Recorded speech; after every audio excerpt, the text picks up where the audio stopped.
Hello friends, I am Trambok Nayak. Welcome back to our channel Biniyog. Good price and good news don't come together. একটা কথা আছে, মানে ভালো price আর ভালো news কখনো একসঙ্গে আসে না। এখন যেমন মার্কেট অনেকের মনে হচ্ছে যে খুব খারাপ, প্রায় ওপর থেকে অনেকটা ডাউন হয়ে গেছে। তো এই সময় যত মিডিয়াতে নেগেটিভ নিউজ আমরা পাচ্ছি, কিন্তু প্রাইস ভালো আছে। প্রাইস ভালো ইন দ্য সেন্স, মানে আপনি ধরুন কোনো জিনিস কিনতে যাচ্ছেন, সামনে চৈত্র মাসে সেল আসছে, তো আপনি যদি বাজারে যাচ্ছেন, ধরুন শাড়ি কিনবেন বা জামা কাপড় কিনবেন, যাই কিনবেন, তো আমরা কখনো সবসময় চাই কোনো ব্র্যান্ডেড জায়গায় যে কত % ডিসকাউন্ট দিচ্ছে বা একটা কিনলে একটা ফ্রি। তো এখনও স্টক মার্কেট বা মিউচুয়াল ফান্ডে যেভাবে মানে ইউনিটের দাম কমেছে, তাতে আপনি অনেকটাই ফ্রি পাচ্ছেন। কিন্তু আমরা এই সময় ভয় পেয়ে থাকি যে প্রাইস সস্তা কিন্তু আমি ভালো নিউজ পাচ্ছি না। তো আজকে যে নিয়ে ডিসকাশনটা করব, আমার এক ক্লায়েন্টের পোর্টফোলিও দেখাবো। তিনি প্রায় 1,20,00,000 টাকার প্রফিট পেয়েছেন।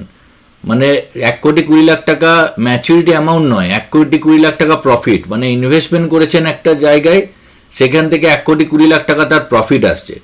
এবং ক্লায়েন্টের কী কী কোয়ালিটি ছিল, তার সঙ্গে আমি কী কী ডিসকাস করেছি, সেই নিয়েও আপনাদের আজকে ডিসকাশনে শোনাবো।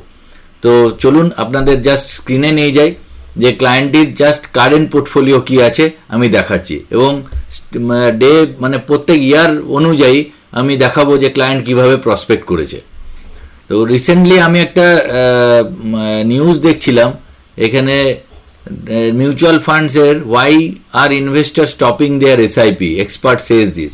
প্রচুর ইনভেস্টাররা, নতুন ইনভেস্টার যারা 6 মাস 1 বছর আগে এসআইপি করেছেন, ইনভেস্টমেন্ট স্টার্ট করেছেন, তারা রিটার্ন দেখে হতাশ, তারা এসআইপি বন্ধ করছেন। বিশেষ করে তাদের জন্যই আমার এই আজকে ভিডিওটা বানানোর উদ্দেশ্য।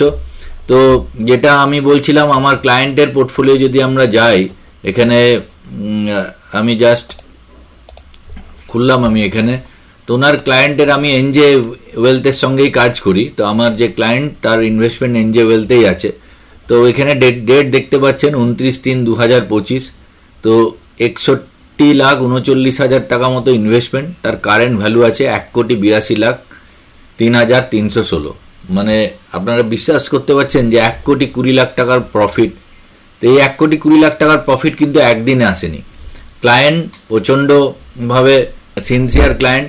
ওনার সঙ্গে যখন ফার্স্ট ডেতে আমার কথা হয়েছিল, আমি বলেছিলাম লং টার্ম ইনভেস্টমেন্টের কথা। ওনাকে দেখিয়েছিলাম যে power of compounding is the 8th wonder of the world, যে আপনি যত লং টার্মে যাবেন তত আপনি ওয়েলথ তৈরি করবেন। এবং আমি ওনাকে সাজেস্ট করেছিলাম যে এই যে মিউচুয়াল ফান্ডের অ্যাকাউন্টটা আপনি করছেন, এই অ্যাকাউন্টটাতে একদম অ্যাটলিস্ট 15 থেকে 20 বছর আপনি ভাববেনই না একটা টাকাও রিডেমশন করার। আপনার যদি অন্য কিছু করতে হয়, আপনি অন্য কোনো জায়গায় রেকারিং ডিপোজিট করুন বা মিউচুয়াল ফান্ডেরই অন্য কোনো অ্যাকাউন্ট খুলুন, সেখান থেকে আপনি 3 বছর 5 বছরের জন্য যদি আপনার যা দরকার হয় সেখানে আপনি ইনভেস্টমেন্ট করুন, টাকা তুলুন, কিন্তু এই অ্যাকাউন্টটা পার্টিকুলারলি ওয়েলথ ক্রিয়েট করার জন্য রাখুন। উনি আমার কথা শুনেছেন, প্রত্যেক বছরই আমার সঙ্গে ওনার কথা হয়, দেখা হয়, মেলও হয়। তো উনি ডিটারমাইন্ড কি লং টার্মে এটা হয়তো আরও 20 বছর, মানে অলরেডি এটা প্রায় 2011 থেকে স্টার্ট হয়েছে, প্রায় 14-15 বছরের পোর্টফোলিও, হয়তো আরও 7-8 বছর এই পোর্টফোলিও উনি হাত দেবেন না। তো সেখানে প্রফিট কোথায় যেতে পারে তখন আবার ভিডিও বানাবো।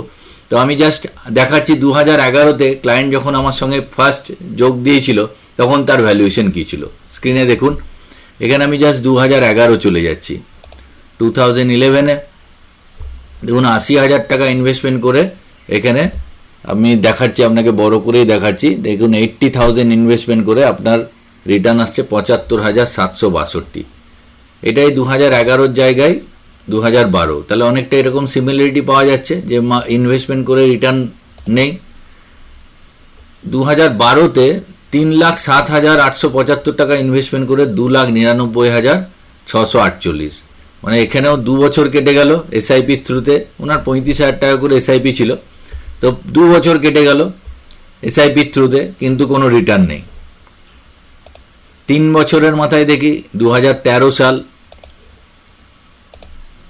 2013 সালে 4,75,800 ইনভেস্টমেন্ট, ভ্যালুয়েশন আছে 4,93,570, মানে 1%ও রিটার্ন নেই। তো এই জায়গাতেই হতাশা গ্রাস করে এই জায়গাতেই মনে হয় যে আমি হয়তো ঠিকঠাক করছি না, এর থেকে আমার ব্যাংক ফিক্সড ডিপোজিট বা ব্যাংকের রেকারিং ডিপোজিট বা অন্য কোনো জায়গায় কিনলে, রিয়েল এস্টেট কিনলে আমার বেটার হতো। এই জায়গায় 90% ইনভেস্টার বন্ধ করে দেয়, এসআইপি থেকে উইথড্র করে নেয়। তাই এটার মেন কারণ হচ্ছে তার কোনো কোচ না থাকা বা তার কোনো গাইড না থাকা। মানুষ মনে করে যে আমি উইদাউট কোচ বা উইদাউট গাইডে আমি একটা বড় টাকা তৈরি করব, সেটা সম্ভব হয় না। কেননা আপনাকে যেসব নিউজ, নেগেটিভ নিউজ আপনার মাথা খারাপ করে দেবে এবং এই সময় আপনি টাকা রাখতে পারবেন না। তো এই ক্লায়েন্টের সঙ্গে আমার প্রতিনিয়ত সেই সময় কথা হতো যে আপনি ঘাবড়াবেন না, যে আপনারা ঠিক পথে আছি, আপনার ফান্ড সিলেকশন ঠিক আছে। 2014 সালে যখন মোদি গভর্নমেন্ট ফার্স্ট টাইম এলো, একটু রিটার্নের ক্লায়েন্ট একটু রিটার্নের মুখ দেখলো 8,66,000 দিয়ে 9,91,000। 2015 সালে আমি একদম ইয়ার ওয়াইজ আপনাকে দেখাচ্ছি, 2015 সাল মানে 4 বছর কেটে যাচ্ছে, তখন 12,06,000 দিয়ে দেখুন 17,20,000 টাকা, একটু ক্লায়েন্ট প্রফিট দেখছে। এবারে একটা কথা বলি, এখানেও অনেক ক্লায়েন্ট মনে করে যে অনেক হয়ে গেছে, 5 লাখ টাকার প্রফিট এসছে, চলো তুলে নিই। কিন্তু এই ক্লায়েন্টকে আমি প্রথমেই বলেছিলাম যে এটা ওয়েলথ ক্রিয়েশনের অ্যাকাউন্ট, এটাকে একদম আপনি প্যাসিভলি ইনভেস্টমেন্ট করে যান, 20 বছর পরে দেখবেন। তো 2016 সালে যাই, 2016 সালে এখানে 20 লাখে ইনভেস্টমেন্ট করে 24 লাখ 12, দেখুন আবার প্রফিট কমছে। এক বছরে, আগের বছর 5 লাখ টাকার প্রফিট ছিল, এবছর 4 লাখ টাকা প্রফিট। তো আপনাকে এখানে নিরুত্তাপ থাকতে হবে। 2017 সালে 27,24,000-এ 37,97,000, মানে 10 লাখ টাকা প্রফিট এলো। এইবার 2018 সালে দেখি, 2018 সালে 31,66,000-এ 47,21,000, মানে মোটামুটি একটা 15 লাখ টাকার 16 লাখ টাকার প্রফিট। এইবার আসছে কোভিডের টাইম, 2019 সাল, 35 লাখে 53 লাখ, তখনও কোভিড স্টার্ট হয়নি ইন্ডিয়াতে, মানে এটা 29/3/2019, মানে অ্যাকচুয়ালি ইন্ডিয়াতে কোভিড হিট করেছিল 2019-এর লাস্টের দিকে, 2020-তে এফেক্টটা পড়েছিল। তো আমরা 2020-তে গিয়ে আমি পাবো অ্যাকচুয়াল ব্যাপারটা কি হয়েছিল। 2020-তে যখন মার্কেট ওরকমভাবে ভয়ানকভাবে পড়লো, দেখুন আবার প্রফিট 5 লাখ টাকায় চলে এলো, যেখানে 15 লাখ 20 লাখের প্রফিট 40,15,000 থেকে 45,58,000, 5 লাখ টাকা চলে এলো। তো এইখানেই ধৈর্য রাখার জায়গা, মানে কথাতেই আছে যে একটা ভালো ইনভেস্টারের 3টে কোয়ালিটি দরকার। একটা হচ্ছে courage to buy, owner courage তো ছিল বলেই উনি ইনভেস্টমেন্ট করে গেছেন থ্রু আউট, এবং ভিশন টু সি, আমি যে ভিশন দেখিয়েছিলাম যে 15 বছর 20 বছরে কি হতে পারে, সেই ভিশনের উনি সেটাকে নিয়েছিলেন এবং সেটাকে টেস্ট করছিলেন। আর হচ্ছে পেশেন্স টু হোল্ড, যে এই যে ডাউনফলগুলোতে ধৈর্য ধরে থাকা, এটা ওনার মধ্যে ছিল। তো এবার 2020-র পর দেখুন, এত বছর কেটে যাওয়ার পরেও মাত্র 5 লাখ টাকা প্রফিট। 2021 সালে যখন 44,26,000 ইনভেস্টমেন্ট, দেখুন কারেন্ট ভ্যালু হচ্ছে 78,28,000, দেখুন প্রফিটের মানে পরিমাণ বাড়ছে। এইবার 2022 সালে, এইবারই কিন্তু অ্যাকচুয়ালি আসল গেম শুরু হতে চলেছে। 48 লাখে ভ্যালুয়েশন হয়ে গেল 1 কোটি। ফার্স্ট উনি 1 কোটি টাকার মুখ দেখলেন 2011 থেকে ইনভেস্টমেন্ট করার পর 2022 সালে। প্রত্যেকটা মানে ছোট ছোট ইনভেস্টমেন্ট, 35,000 টাকার এসআইপি, প্রথমে যদিও 10,000 টাকা দিয়ে শুরু হয়েছিল, আস্তে আস্তে উনি বাড়িয়েছেন। এবার 2022-এর পর 2023 সালে দেখুন যখন র্যালি নেয় মার্কেট, এবার প্রফিটের অ্যামাউন্ট কোথায় যায়, 52 লাখে 1 কোটি 6। 2024 সালের এই ডেটে 29/3/2024-এ 57 লাখে 1 কোটি 60। আজকে হচ্ছে 2025-এর 29শে মার্চ, পুরো 14 বছর ইনভেস্টমেন্ট হয়ে গেল। 61,39,000 ইনভেস্টমেন্ট করে 1 কোটি 82 লাখ টাকার ওনার ভ্যালুয়েশন, মানে অলমোস্ট 1.20 crore, মানে 1 কোটি 20 লাখ টাকার উনি প্রফিটে আছেন। এটা টোটালটাই হয়েছে থ্রু এসআইপি। আমি এসআইপি স্ক্রিনশট নিয়ে রেখেছি, আপনাকে দেখাচ্ছি। দেখুন এখানে মাত্র 35,000 টাকারই এসআইপি ওনার চলে। তো এখানে প্রায় রিটার্ন আসছে, অ্যানুয়ালাইজ রিটার্ন আসছে 19.50%, যেটা একটা যদি ক্যালকুলেটারে দেখাই আপনাকে, তো এখানে দেখুন 35,000 টাকার এসআইপি, আপনাকে 35,000 ছেড়েই দিলাম। আমি যেটা বলতে চাইছি, ধরুন 10,000 টাকার আপনি এসআইপি করছেন, এখানে যখন আপনি 7 ইয়ার্সের জন্য করছেন, 5 বছরের জন্য করছেন ধরলাম, 5 বছরের জন্য, আর রিটার্ন 19% ওনার রিটার্ন আসছে। আমরা সেবির গাইডলাইন অনুযায়ী 12.56% বা 12.6%-এর ওপরে রিটার্ন বলতে পারি না, আমি 13%ই ধরলাম রিটার্ন। তো দেখুন এখানে ইনভেস্টমেন্ট আপনি করছেন 6 লাখ টাকা, রিটার্ন কত আসবে মোটামুটি যদি এরকম আসে 8,31,000 টাকা, মানে 2,31,000 টাকা প্রফিট। এটাই যখন 10 ইয়ার বাড়ি দেবেন, 5-এর জায়গায় যখন এটা 10 বছর করে দেবেন, তখন দেখুন প্রফিটের অ্যামাউন্ট কোথায়, 10,08,000-এ আসছে 19,78,000। এটা 9 বছর হলো, ঠিক আছে। এবার 15 বছরে আমি যাচ্ছি। 15 বছরে আপনার ইনভেস্টমেন্ট 18 লাখ, ভ্যালুয়েশন বেড়ে হয়ে গেলে 51,85,000, 33 লাখ টাকার প্রফিট এলো। এটাই যখন 20 বছর করবেন, তখন দেখুন 24 লাখ, ভ্যালুয়েশন বেড়ে হয়ে গেল 1,04,00,000, 80 লাখ টাকার প্রফিট হয়ে গেল। এটাকে যখন 25 বছর করবেন, তখন 30 লাখ ইনভেস্টমেন্ট করে 2 কোটি টাকার পোর্টফোলিও। এবার আপনি তো 10,000 টাকার এসআইপি করে বসে থাকবেন না, 10,000-এর পরে বাড়বে। তা আমি ধরলাম 10,000-এর পরে আপনার এসআইপি 40,000 টাকা হবে, কিন্তু গড় এসআইপি মানে 10,000 বা 15,000, 20,000 এরকম করতে করতে আমি অ্যাভারেজ এসআইপি ধরলাম আপনার 25,000 টাকার এসআইপি। তো 25,000-এর এসআইপি 25 বছর যদি চলে, 13% রিটার্নের জায়গায় 13%ই দেখানো উচিত। যদি 15% আপনার ফান্ড, মানে আপনি যার কাছে করছেন তার যদি ফান্ড সিলেকশন ভালো থাকে এবং আপনাকে যদি ঠিকঠাক গাইড করে, 15% রিটার্ন ইজিলি কামানো যায়।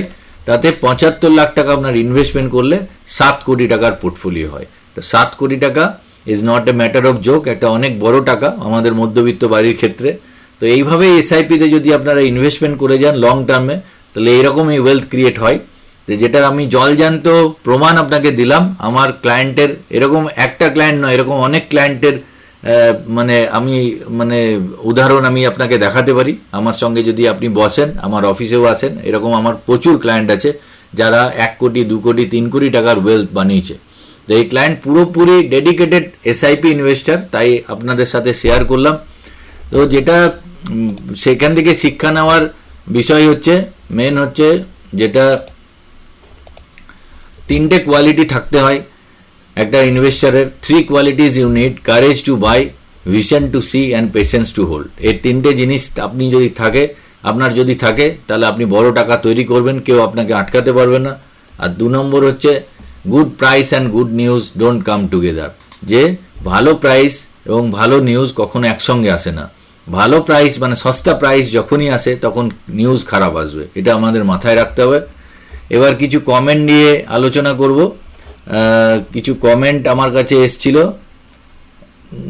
যেমন দেবাশিস ছেত্রী আর রাজা কোনার, এই দুজনের কথা আলাদা করে না বললেই নয়। প্রত্যেকটা ভিডিওতে ওনারা কমেন্ট করেন এবং ভিডিও মন দিয়ে দেখেন। আমার খুবই ভালো লাগে যে আপনারা এরকম ডেডিকেটেডলি আপনারা আমাদের সাপোর্ট দেন। আগের ভিডিওতেই উনি লিখেছেন শুধু একটাই কথার বলার, এই ধরনের ভিডিও বাজারে খুবই কম পাওয়া যায়। ধন্যবাদ স্যার, এগিয়ে চলুন। ধন্যবাদ আপনাকেও, আপনিও ভিডিও দেখে ভালো লাগছে আপনারও, এবং আপনার যদি কোনো হেল্প দরকার হয় আপনি অবশ্যই আমার সঙ্গে যোগাযোগ করতে পারেন। আর কোনার রাজাও লিখছেন, ধন্যবাদ দাদা, চেষ্টা করব পড়তে। আমি কিছু বইয়ের টিপস দিয়েছিলাম, বই নিয়ে ভিডিও করেছিলাম, তো সেইটা নিয়ে উনি বলেছেন। নেক্সট কমেন্ট আছে, একজন লিখছেন, স্যার কন্ট্রা ফান্ড এবং ভ্যালু ফান্ড নিয়ে একটা ভিডিও দেবেন স্যার। আমি নিশ্চয়ই চেষ্টা করব কন্ট্রা ফান্ড এবং ভ্যালু ফান্ড নিয়ে আমি একটা ভিডিও দেবার। আমি already flexi cap, mid cap, small cap নিয়ে ভিডিও করেছি, সেগুলো আপনারা দেখতে পাবেন, আমার চ্যানেলে আছে, আপনি ভিডিওতে গিয়ে সার্চ করলে দেখতে পাবেন। আর একজন লিখছেন, সৌরভ চক্রবর্তী, স্যার যেসব ফান্ড হাউস প্রিভিয়াসলি ভালো রিটার্ন দিয়েছে, এইগুম বেড়ে গেছে, সেই সব ফান্ড হাউস কি ফিউচারে ভালো রিটার্ন দেবার পসিবিলিটি কম হয়ে যায়? দাদা, টোটালটা এটা মিথ, এরকম কোনো কারণ নেই। নিপন ইন্ডিয়া গ্রোথ ফান্ড 1995 সাল থেকে শুরু হয়েছিল 10 টাকা দিয়ে, আজও মানে এভারগ্রিন ফান্ড, প্রচুর রিটার্ন দিচ্ছে, মিড ক্যাপ ফান্ডের মধ্যে পড়ে। তো এমন কোনো মানে নেই যে ফান্ডের এইউম বেড়ে গেলে তার রিটার্ন কমে যায়। ফান্ডের ভেতরে কি আছে সেটা দেখে, ফান্ড ম্যানেজারের কনসিস্টেন্সি, এগুলো দেখে ইনভেস্টমেন্ট করতে হয়। আর একজন লিখছেন, অর্ণব সাহা, দাদা ইউটিআই নিফটি 50, নিপন লার্জ এবং small cap, HDFC mid cap opportunity ফান্ডে ইনভেস্টমেন্ট আছে, পোর্টফোলিওটা কি ঠিকঠাক আছে দাদা, যদি বলেন। দেখুন এখানে নিপন ইন্ডিয়া লার্জ ক্যাপ খুবই ভালো ফান্ড, স্মল ক্যাপ তো কথাই নেই, HDFC mid cap opportunity, overall আপনার ফান্ড সবই ঠিকঠাক আছে।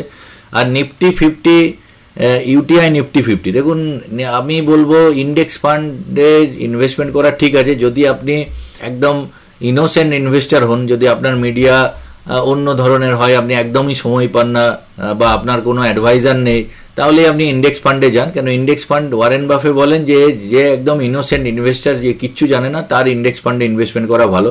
যদি আপনার অ্যাডভাইজার যদি এফিশিয়েন্ট হয় বা আপনি যদি এইসব ব্যাপারে খবর রাখেন, তাহলে ইন্ডেক্স ফান্ডে ইনভেস্টমেন্ট না করে আপনি কোনো লার্জ ক্যাপ বা লার্জ অ্যান্ড মিড ক্যাপে ইনভেস্টমেন্ট করুন। আমার মনে হয় ইন্ডেক্স ফান্ডের থেকে বেশি রিটার্ন আসবে। ইন্ডেক্স ফান্ডে একটা প্যাসিভ ইনভেস্টারদের করা উচিত, যারা সেরকম কোনোভাবেই অত রিসার্চ করতে চান না, তাদের পক্ষে ইন্ডেক্স ফান্ড ঠিক আছে। তো এটাই আজকের ডিসকাশন ছিল। আশা করি আপনাদের ভিডিওগুলো ভালো লাগছে। প্লিজ বন্ধুদের সঙ্গে শেয়ার করবেন, পারলে চ্যানেলকে সাবস্ক্রাইব করবেন। আজকের জন্য এটুকুই। জয় হিন্দ, জয় ভারত।